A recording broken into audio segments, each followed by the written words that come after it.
अल्लाह ही अल्लाह किया करो, दुख न किसी को दिया करो, जो दुनिया का मालिक है नाम उसी का लिया करो। सनशाइन हर्बल मायूस शादीशुदा मर्दों के लिए जड़ी बूटियों से तैयार करदा असरदार दवा।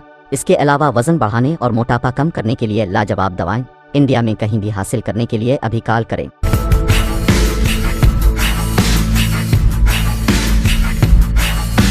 रमज़ान के मुक़द्दस दिन और रात मक्का और मदीना की वादियों में गुजारिए।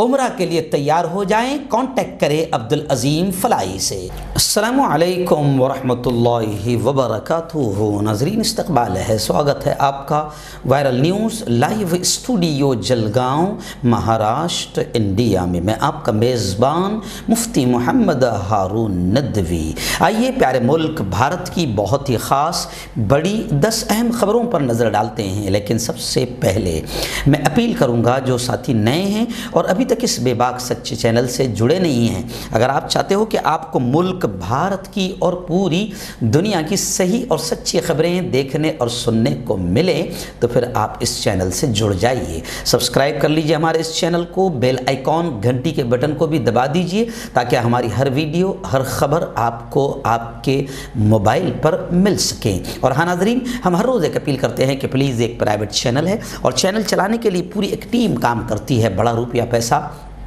खर्च होता है। अगर आप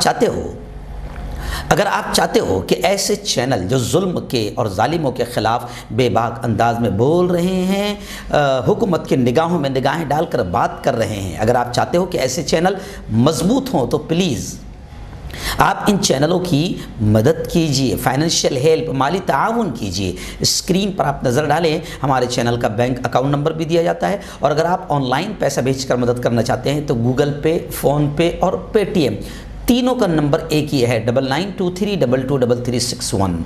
अल्लाह ने जो भी आपको ताकत दी है, हर दिन या हफ्ते या महीने में एक बार ही सही 200, 500, 1000 रुपये पाबंदी से आप हर महीने मदद करें और चैनल को मजबूत करें। नाज़रीन, आज जुमेरात का दिन है और आज रात इंडिया के वक्त के एतबार से 9:30 बजे बहुत अहम टॉपिक पर, अहम उन्वान पर बयान होगा कि हराम कमाई, हराम माल के बुरे असरात, हराम माल के हराम कमाई के बुरे असरात खुद पर भी, अपनी औलाद पर भी और अपनी पूरी फैमिली पर कैसे पड़ते हैं और दुनिया में भी कैसे सुकून ख़त्म हो जाता है और मरने के बाद तो अजाब ही अजाब होगा। बहुत अहम बयान होगा, अपनी पूरी फैमिली के साथ, अपने बच्चों के साथ सुने और दोस्तों को भी इसकी दावत शेयर करें। आइए नाज़रीन, पहली बड़ी खबर आ रही है यूक्रेन के हालात को लेकर। जी हाँ, यूक्रेन के हालात को सुनाने से पहले मैं आपको बता दूं कि अल्हम्दुलिल्लाह गुज़िश्ता कल हमारे शहर की, हमारे इलाके, हमारे मोहल्ले की बेटी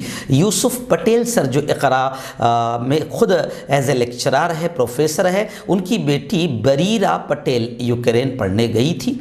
उसका 3रा साल था वहाँ पर MBBS का। वो गुज़िश्ता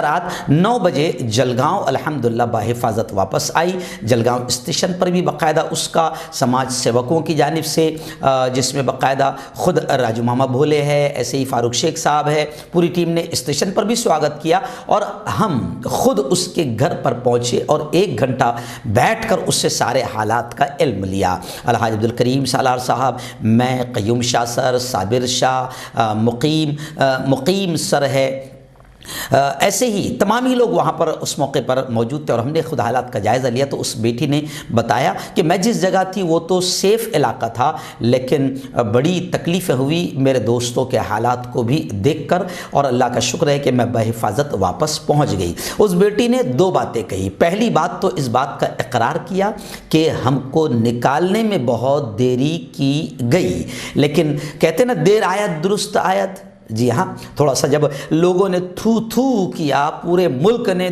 थूका, जब हुकूमत को थोड़ी सी लाश शर्म आई और कम से कम फिर मिशन गंगा शुरू हुआ और बच्चे वापस आने लगे हैं। लेकिन गुज़िश्ता रात तक हमारे 2 बच्चे हमारे इस प्यारे मुल्क के 2 बच्चे गुज़िश्ता रात तक तो यूँ समझे कि ज़िंदगी की जंग हार गए। 2 दिन पहले नवीन जो कर्नाटक का है उसका इंतकाल हुआ था और गुज़िश्ता कल चंदन जुंदल की भी मौत हो गई है यूक्रेन में। गोया कि एक और हिंदुस्तानी बच्चे की मौत हुई है। और वैसे मैं आपको बता दूं कि अभी खबरें आ रही है कि हमारे यूँ समझिए कि हमारे जलगांव ज़िले के तकरीबन 12 बच्चे वहाँ पर हैं। गुज़िश्ता रात 2 बच्चे जलगांव ज़िले के आए हैं। पाचोरा में हमारे कांग्रेस के जो पदाधिकारी है, जिम्मेदार है सचिन सोमवंशी ने भी गुज़िश्ता कल मुझे एक वीडियो रवाना की। पाचोरा में भी एक बेटे का स्वागत किया गया और जलगांव के हमारी बरीरा पटेल का स्वागत किया गया। लेकिन यूक्रेन में जलगांव के 12 तलबा अभी भी परेशान हाल है। उन्हें बहिफाजत हिंदुस्तान वापस लाने के लिए वालिदैन रो रहे हैं, गिड़ा रहे हैं। वहीं पर मैं आपको बता दूं कि जो बच्चा यानी नवीन जिसका 2 दिन पहले यूक्रेन में रूस की फौज ने जिसे गोली मार दी, रूस की फौज ने जिसे गोली मार दी, उस बच्चे के वालिदैन ने भी ज़बरदस्त अंदाज में एहतजाज किया। उनका दर्द छलका और उन्होंने बताया कि 97% नंबर लाने के बावजूद नवीन को यहाँ भारत में मेडिकल सीट नहीं मिली। शर्म आनी चाहिए इंडियन गवर्नमेंट को। एक तरफ इनका एक मंत्री बेशरम बेगैरत कहता है कि जो बच्चे यहाँ पर कमज़ोर है वो वहाँ पढ़ने जाते हैं। ऐसा नहीं है। तुमने यहाँ करप्शन को इतना फैला दिया कि तुम नीट में भी तुम्हारे करप्शन होते हैं और यहाँ पैसों पर लोगों को एडमिशन मिल जाते हैं। और जो माँ बाप अपने बच्चों को डॉक्टर बनाने का सपना देखते हैं और उनके पास दौलत नहीं होती है तो उन माँ बाप को वहाँ पर अपने बच्चों को 25 लाख के सबसे कम पैकेज में वहाँ MBBS की पढ़ाई के लिए भेजना पड़ता है। तो इंडियन गवर्नमेंट को यहाँ पर भी शर्म आनी चाहिए और हमारे बच्चों के पढ़ने का इंतज़ाम यहाँ होना चाहिए। आइए दूसरी खबर भी यूँ समझिए कि मैं आपको बता दूं कि यूक्रेन के हालात को लेकर ही आ रही है। जी हाँ, रूस ने एटमी जंग की धमकी दे दी है। यूक्रेन के कई शहर, अभी हाल यह है कि यूक्रेन के कई शहर खंडर में तब्दील हो गए। और मैं आपको बता दूं कि अगर जैसे मैंने 8 दिन पहले ही कहा था कि अब ये तीसरी आलमी जंग की तरफ बढ़ रहे हैं, तीसरी आलमी जंग हुई तो नतीजे बड़े ख़तरनाक हो गए। एटमी हथियार का अगर इस्तेमाल हुआ तो नतीजे बड़े ख़तरनाक हो गए। खैर, रूसी वज़ीर ख़ारिजा कैफ, खारकीफ, बरका की सड़कों पर बताया जा रहा है कि बिल्कुल लाशें ही लाशें पड़ी है। खैरसन पर तो रूस की फ़ौज ने मुकम्मल कब्जा कर लिया है। रूस की तीसरी जंग अजीम की धमकी भी सामने आ रही है जो इंतहाई ख़तरनाक होगी। और यूक्रेन के सदर ने दावा किया है कि हमने 6000 रूसी फ़ौजियों को मार दिया। तो खैर, मसला जो भी रहा हो, जो भी हो रहा हो, जंग मसाइल का हल नहीं है और हालात यूक्रेन में बड़े ख़राब है। हम फिर एक मरतबा इंडिया के हमारे वज़ीर आज़म नरेंद्र मोदी से कहेंगे कि प्लीज़ थोड़ा सा आप प्रचार रोक दो, इलेक्शन रोक दो और सारे जहाज़ों को यूक्रेन भेजकर हमारे लोगों को वहां से बुला लो प्लीज। हालांकि मोदी जी कह रहे हैं कि मैं यूक्रेन से शहरियों की वापसी के लिए भाइयों बहनों कोई कसर नहीं छोड़ूंगा, सबको लाऊंगा। लेकिन लोग कह रहे हैं मोदी जी चलो लाओ, बहुत अच्छी बात है, मगर जब सब थू थू करने लगे मोदी जी उसके बाद आपकी आंखें खुली और आपने बहुत देर कर दी। खैर, देर आयत दुरुस्त आयत। मोदी जी प्लीज़ थोड़ा सा आप प्रचार रोक दो और पूरा ध्यान यूक्रेन पर लगा दो ताकि हमारे बच्चे बहिफाजत वापस आ जाएं।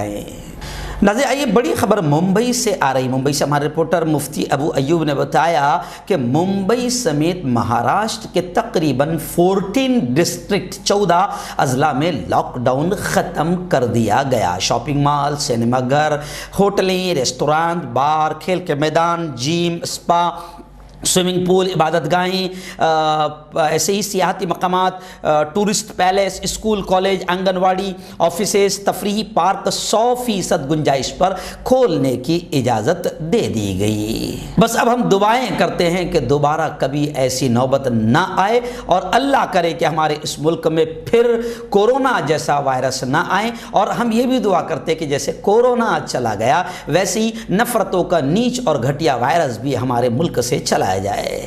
आइए नाज़रीन, बड़ी खबर आ रही है बंगाल वगैरह के इलेक्शन को, म्यूनसिपलिटी इलेक्शन को लेकर। जी हाँ, बड़ी खबर ये आ रही है कि चंद माह पहले ही एक नई पार्टी बनी थी, हमरू पार्टी। बंगाल की भी मैं आपको खबर बता रहा हूँ और दार्जिलिंग की भी आपको। तो दार्जिलिंग की पहले खबर आपको बता रहा हूँ कि चंद महीने पहले जो नई पार्टी बनी थी, हमरू पार्टी, दार्जिलिंग में शानदार जीत उसने हासिल की और बीजेपी का पूरी तरीके से सफाया हो गया। तृणमूल और गौरंग भी दार्जिलिंग में नाकाम हो गई। वहीं बंगाल की रिपोर्ट ये आ रही म्यूनसिपलिटी इलेक्शन की कि 108 म्यूनसिपलिटी सीट में से 103 में तृणमूल यानी ममता दीदी की शानदार जीत हुई। यानी यूँ समझिए कि दार्जिलिंग से भी बीजेपी साफ और बंगाल से भी पहले तो साफ हो गई विधानसभा के इलेक्शन में, और म्यूनसिपलिटी के इलेक्शन में भी बीजेपी पूरी तरीके से साफ हो गई है। बस अब लोग यूपी की सफाई का और यूपी की स्वच्छता का लोग इंतज़ार कर रहे हैं, क्योंकि यूपी में अगर स्वच्छता हो जाती है तो पूरा मुल्क स्वच्छ हो जाएगा, नफरतों के घटिया वायरस से पाक हो जाएगा। आइए नाज़रीन, उत्तर प्रदेश की एक बड़ी खबर आ रही है। जी हाँ, मोहब्बतों का मरकज़, शान और पहचान, आन और बान जाने जाने वाला ताजमहल से खबर आ रही है कि गुज़िश्ता कल मुग़ल बादशाह शाहजहाँ के 3 रोज़ा 367वें उर्स के तीसरे दिन उस वक़्त अफरा तफरी का माहौल बन गया जब एक शख्स ने पाकिस्तान जिंदाबाद का नारा लगाया। मंगल को शाहजहाँ के उर्स के मौके पर ताजमहल के अहाते में एक शख्स ने पाकिस्तान जिंदाबाद के नारे लगाए, जिस पर वहां मौजूद भीड़ ने मुलजिम को पकड़ दिया और उसकी जबरदस्त अंदाज में पिटाई कर दी। अफरा तफरी का माहौल देखकर CISF के सिक्योरिटी एहलकार पहुंच गए और भीड़ ने उसे CISF के हवाले कर दिया। बताया जा रहा है कि सिक्योरिटी एहलकारों ने भी मौके पर ही उसकी पिटाई कर दी। आइए नाज़रीन, यूपी के इलेक्शन को लेकर बड़ी खबर आ रही है। जी हाँ, आज उत्तर प्रदेश में 6ठे मरहले की पोलिंग होगी। 57 सीट्स पर आज वोटिंग होंगी। पोलिंग की तैयारियां मुकम्मल कर ली गई है। अब ये जुमला बोलकर मुझे हंसी आ रही है कि पोलिंग की तैयारियां मुकम्मल कर ली गई है, तो क्या वो जो 2-3 वीडियो वायरल हो रहे हैं पोलिंग बूथ के अंदर किस तरीके से करप्शन चल रहा है और किस तरीके से बदमाशी और हरामीपन चल रहा है, क्या वो वैसी तैयारियां मुकम्मल कर ली गई कि अपने एजेंटों को बिठा दिया गया है कि बस तुम बिल्कुल इल्लीगल वोटिंग चलने देना? तो खैर, पोलिंग की तैयारियां मुकम्मल हो गई है, सख्त बंदोबस्त लगा दिया गया है और बताया जा रहा है कि अभी फ़िलहाल अम्बेडकर नगर, बलरामपुर, सिद्धार्थ नगर, बस्ती, संत कबीर नगर, महाराजगंज, गोरखपुर, कुशीनगर, देवरिया और बलिया आज शामिल है। और ये भी कहा जा रहा है कि अब योगी आदित्यनाथ गवर्नमेंट के 6 मंत्रियों की इज्जत दाव पर लगी हुई है, क्योंकि इस वक्त फिलहाल न योगी जी की इज्जत रही है न भाजपाइयों की इज्जत रही है। तो अब लोग कह रहे हैं कि अब इनकी इज्जत दाव पर लगी हुई है। तो कुछ लोग कमेंट कह रहे हैं कि दाव पर उनकी लगती है जिनकी हो। नाज़रीन, बेंगलुरु से एक बड़ी खबर आ रही है। जी हाँ, मैं आपको बता दूं कि बेंगलुरु में जो नीच नाटक किया गया, जिस तरीके से बदमाशी की जा रही है बेंगलुरु में आप जानते हैं कि बीजेपी की हुकूमत है और हिजाब का गैर ज़रूरी नीच नाटक जो है वो वहीं से शुरू किया गया।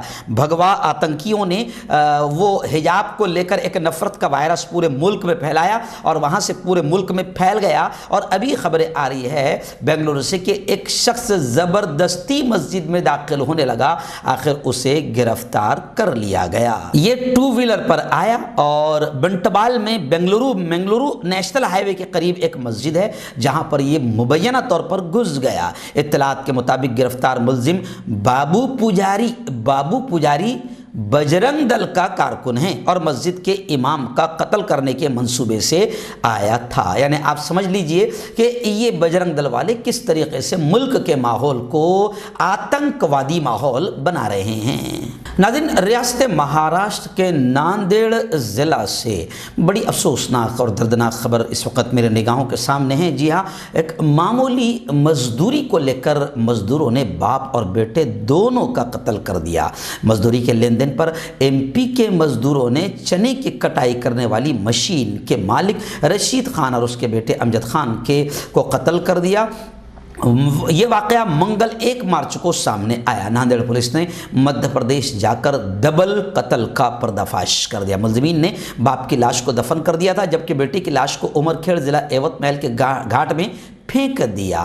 कत्ल की ये वारदात 20 फरवरी के दरमियान शब नांदेड़ जिला के बिलोली तालुका के एक गांव में हुई। तफसीलात के मुताबिक खरीफ की फसलों की कटाई हो चुकी है। तिजारत का मौका तलाश करते हुए राजस्थान से रशीद खान और अमजद खान बाप बेटा चने की कटाई करने वाले के साथ काम की तलाश में नांदेड़ जिला के बिलोली पहुंचे। उनके साथ मुलजिमीन प्रमोद रमेश, बंटी सलामी, विनोद सलामी, रोशन सलामी, मान सिंह डोमा, तमाम पलासपानी तालुका भीमपुरा ज़िला बैतूल मध्य प्रदेश के रहने वाले इन 5 मजदूरों ने इस मशीन पर काम शुरू किया और फिर आगे चलकर थोड़ी सी मजदूरी के मामले को लेकर इन लोगों ने दोनों बाप बेटे को कत्ल कर दिया। ये नज़र बड़ी खबर आ रही है महाराष्ट्र की। जी हाँ, आप जानते हैं नवाब मलिक जो एक दबंग कदावर नेता है जिन्हें ईडी का निशाना बनाया गया, और अपोजिशन तमाम पार्टियों ने कहा कि इस वक्त बीजेपी यही घटिया हरकत कर रही है कि अपने अपोजिशन को दबाने के लिए सीबीआई या ईडी का इस्तेमाल कर रही है। खैर, अब अपोजिशन काफ़ी हंगामा कर रही है कि नवाब मलिक का इस्तीफ़ा लिया जाए, लेकिन जयंत पाटिल ने साफ तौर से कह दिया है कि अपोजिशन हंगामा कितना ही कर ले, नवाब मलिक का इस्तीफा नहीं होगा।